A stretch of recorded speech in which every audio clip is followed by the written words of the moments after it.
But I really wish that more of them would look at what is important and the fact that this has a longer value and will have a higher return on investment.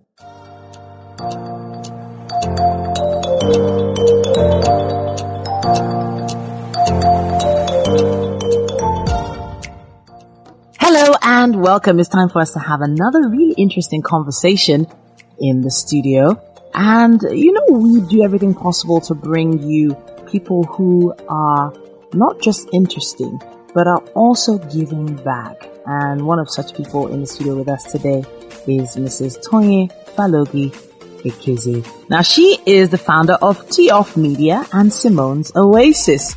She's a wife, a mom, entrepreneur, and she's based in Lagos. Now, she's amazing for so many reasons, but she has created amazing muses of her children, Ugo and Simone. Now, as a baby, her daughter Simone had a life-threatening heart complication, which actually resulted from a late diagnosis of Down syndrome. And did she let that stop her? No. She used her daughter's recovery and the experience of being a mom to become a special needs advocate. She created Ugo and Sim Sim, the first ever picture book series to feature a Black African main character with Down syndrome. The pilot, What is Down Syndrome?, is an animated series underway right now. And right now, at this point, her focus is creating content for African children that is created by Africans. Mm-hmm. Thank you so much for coming to talk to us in the studio today. Thanks for having me. All right, so I've just tried to squeeze into... You did a good job. I did? Yeah. Thank you. I tried to squeeze in so much information into just a few minutes, but there's so much about you. But today's focus is empowering African children through entertainment. And a lot of people have said they want to empower Africa. They want to empower African children. They want to feed the hungry. They want to heal the sick. And the truth is, I think there is so much power in the entertainment industry, especially with regards to educating the young people. Definitely. So I wanted to kind of look at, I know I wanted to do impact work, but I don't know how to open school. I don't know how to do an orphanage or whatever like that. That's not really my forte. My background is in TV and film production. And so this kind of line of thinking that I developed and creating was really because of the direct need my kids had. I was frustrated when looking for stuff for them to read, for stuff for them to watch. And neither of them was represented. My Nigerian boy and my Nigerian girl who also has special needs. And there wasn't anything that I was finding. So that was my frustration. And so I just started off by writing a book and putting it down for them. Yeah. And then, a friend of mine, Missy, she came round and saw it and finished me and said I was very selfish. So I was just keeping this to myself for the children. Because I'd done it, gone to Doculand, did a little print for them, printed like 3 copies for them and kept. Yeah. And that was what I thought I was doing until she had a go at me about that. And I'm forever thankful for her saying, actually, there's a need for this. I need this. Other people need this.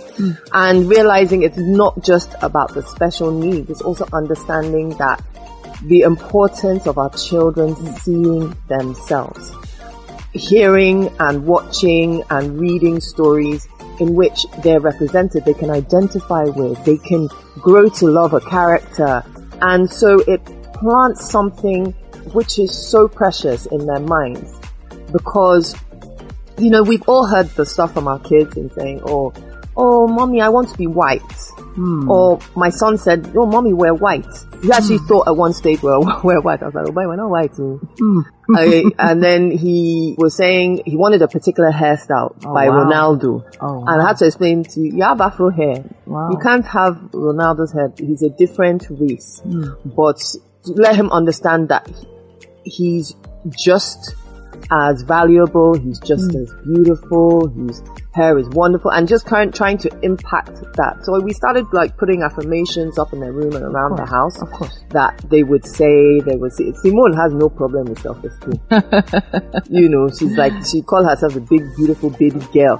So she has full self-esteem. And I think because of the special needs, that is why. But it's so important to implant that from a young age. And I hear a lot of people talk about, yes, empowering. And what do they actually do?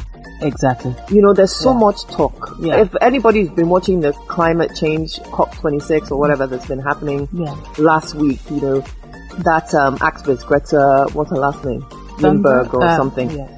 And she was just like, all you people are saying blah, blah, blah, blah, blah, blah, blah. And I could really identify with that. And I'm sure many people can, because a lot of the time that's what I feel is happening here. A lot of talk and nothing is happening. Yeah. So I just thought, okay, let me take my small self with my small money and see what I can do to help and to empower.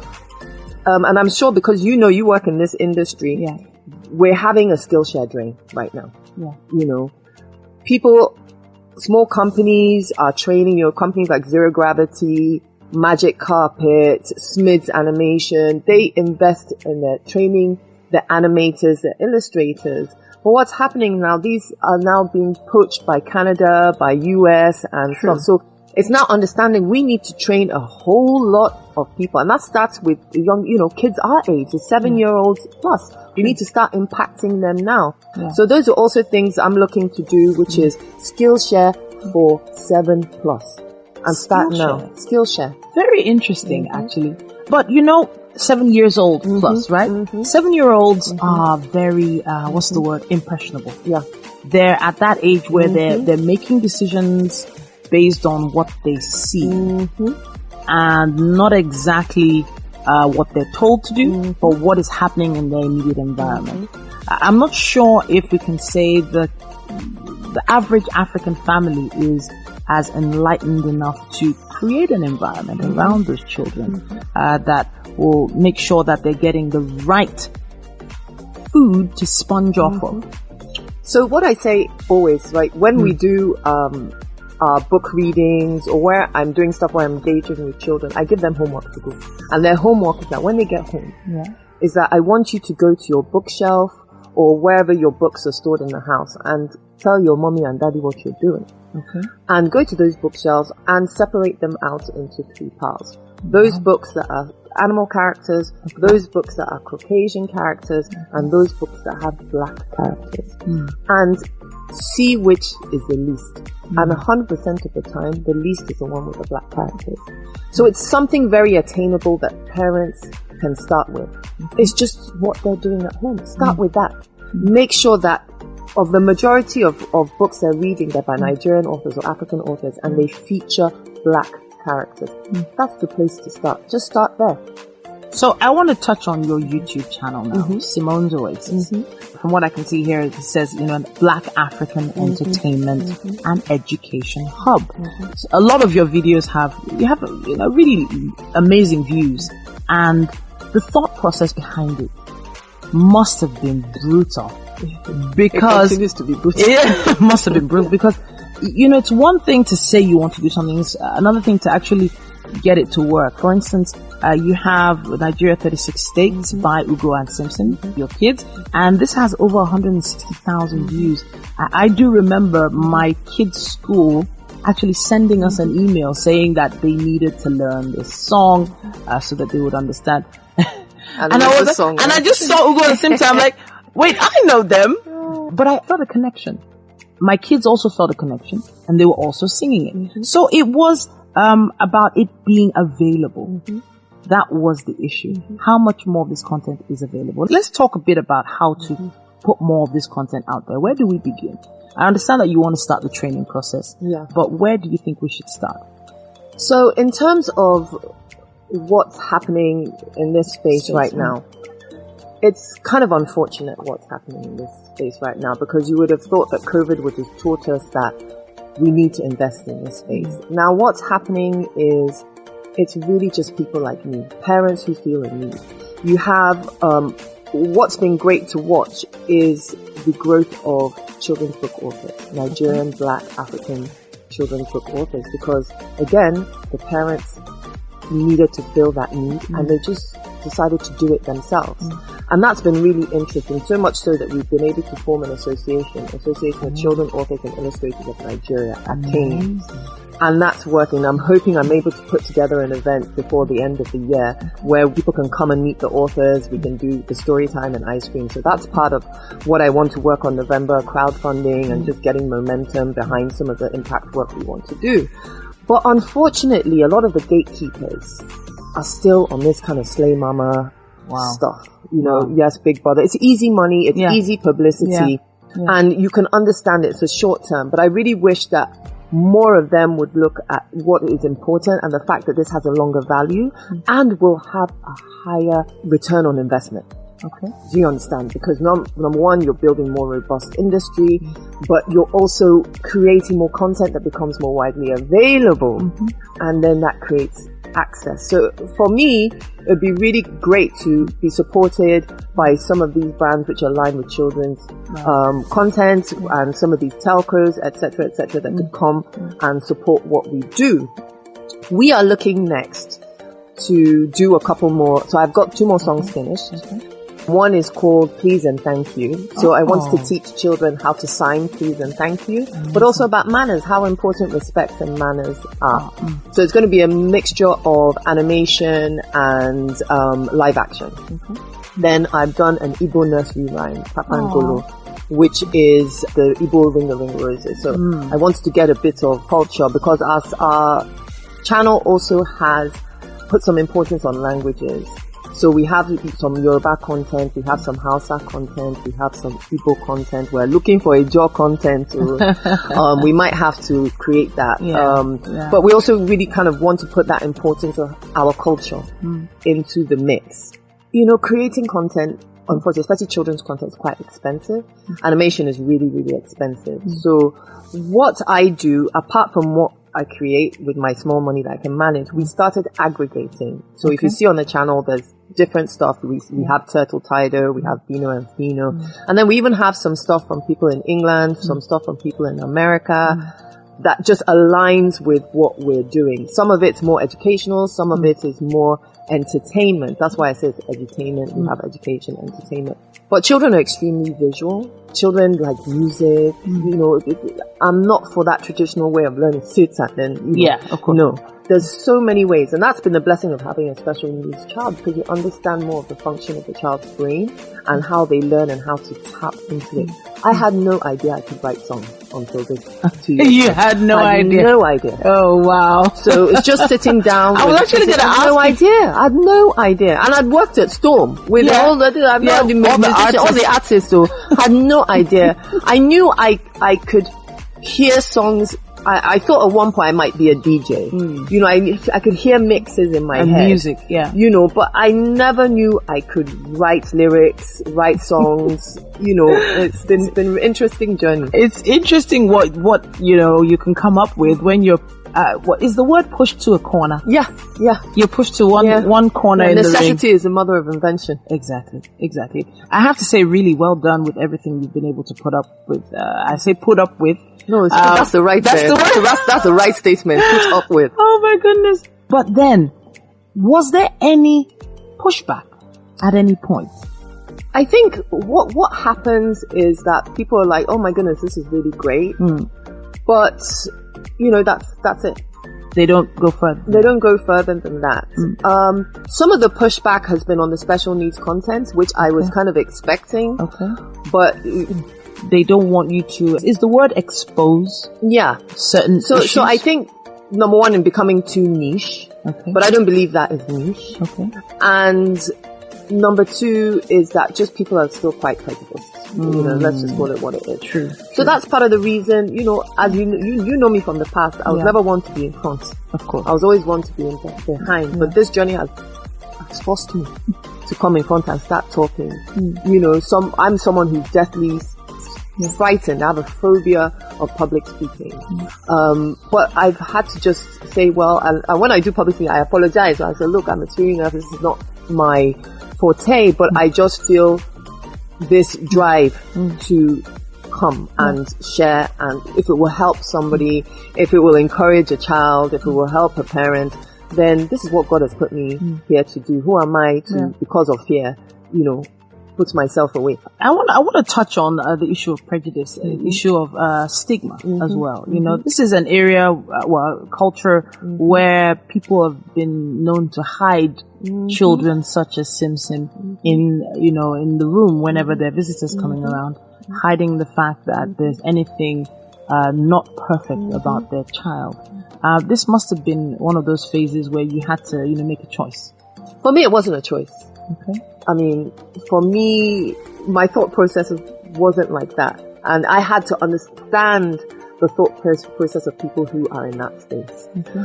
So for both our children, we didn't want to know the sex. We didn't do the anomaly test. I didn't want to do all of that. Whatever we get is what we get. So that was our mindset from the beginning. And when we got the diagnosis of Down syndrome and cardiomyopathy, basically heart failure for Simone, the pediatrician and the cardiologist, the way they gave us the news really kind of set us on a proactive journey. They didn't say to us, at least the pediatrician, she didn't say to us, it's the end of the world. She told us it's not the end of the world. Okay. This is what you do. So she already give us things to do. Okay. That is very rare. I discovered in talking to a lot of people and, I started groups and helping others that it's very rare that a medical professional will approach it from that manner. Unfortunately, the medical, when they're going through their training for nursing and becoming a doctor, they're not trained to see it. It's just a paragraph in the textbook, exactly, or what they're told in their 50-year-old, 60-year-old scientific papers, but they haven't explored the real thing on ground and the families. And it's not just Nigeria, it's the abroad also. When I was in England, I traveled there while I was pregnant. I did a checkup there, and they kept pushing me to do the anomaly test, and I kept telling them I don't want to do the anomaly test. Okay. And I got them to put it in my file because their thing is that if your fetus comes with an anomaly, they push you immediately for an abortion. Okay. And especially when it comes to Down syndrome. Now, unfortunately, we were fighting against this, but unfortunately we were not successful in England in that you can terminate a full-term baby with a diagnosis of Down syndrome. Yeah. Yes, wait. And so part of what we do, what is built into our DNA of Simone's Oasis, is not to hammer at it, special needs have a right to. They do. But if these characters and these stories are interwoven just as part of our DNA, we don't have to say that. You don't have to anymore. The message is clear. The message is already there. And if you're starting to put that message from a young age, then they know that all kids have a right in society. They have a right to life, and not just life. They have a right to succeed, to excel, to have jobs, to have families. And that has to start early from this age when they're really impactful, where they can really be impressed on these matters. Goodness me. Now there's still so much to talk about, and my advice from here is you need to start a podcast. Yes, I think I do. I'm encouraged by you. I think you need to start one, because in the end, there are just some hard truths parents of children with special needs need to hear, and nobody's telling them. That you've been able to conquer the fear in your own niche space, as it's been called. But we need to get it out there, because honestly speaking, before I met you, I didn't have as much information as I had now.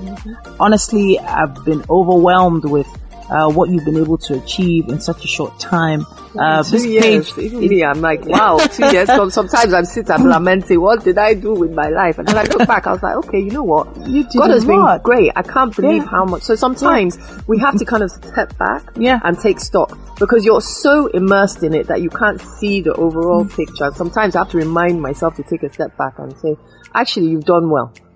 Honestly speaking, the content here is not just for special needs children as well. It's for all kids. Yeah. My kids are enjoying the content. They actually were subscribed before I mentioned it to them. because I give them you know access. Your kids are super. But the super thing kids is, now. they are very aware of the type of content that is worth their time. They understand the amount of TV time they have. They understand how to make a search on YouTube, and they know when to skip. But they'll borrow time. yeah.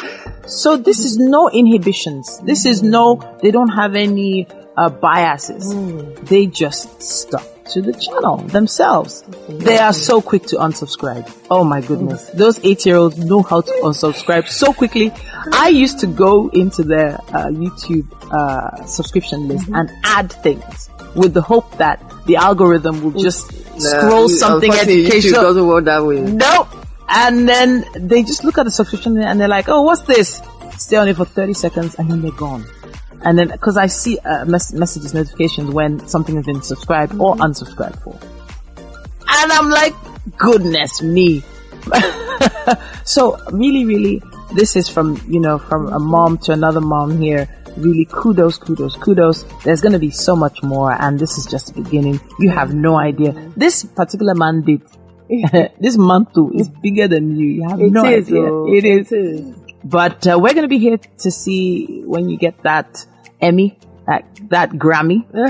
Honestly, and you never know when it might come. We never know. But my thing is that I really just want to place the importance of how much value we should be putting on our own stories, our own content and variety. So that has started happening in the grown-up space, right? Yeah. With a lot of the different shows, with a lot of the movies. Netflix? Yeah, with Netflix, Prime, all these things that happen. But it's not happening in the children's space. And I'm not sure why. But what we do is try and encourage content makers. And have you reached out to Netflix though? Have you done that? We are about to. Oh. They kind of reached out some time ago, or reached out via somebody else, but I wasn't ready. And I really wanted to kind of watch the value of the market. And the way they're working within the market. So I understand how I will approach it now. Of course. But it's really just so important that we value the content creators. Because what happens in our market, and you will know, that content creators get the worst of it. Yeah. So brands win. Yeah. The platforms win, but the person or the people actually creating lose. And it's now, how do we kind of ensure that the creators are valued, can monetize, and put that monetization back into more content? Amen to that. Now, we're going to help you figure out that problem eventually. We're encouraging you to reach out to us as soon as you can. Of course, we're on Instagram, Facebook, and LinkedIn at Africa Business Radio. And I'm at Titi the Dynamite. At Simone's Oasis. All right. Please reach out to us and tell us what you think. Give us some advice. Comments and contributions are always welcome. Thank you so much once again, Tonye, for coming to talk to us. Pleasure. And hopefully sometime very, very soon, we will all see the new revolution when it comes to African children's content. Thanks for listening.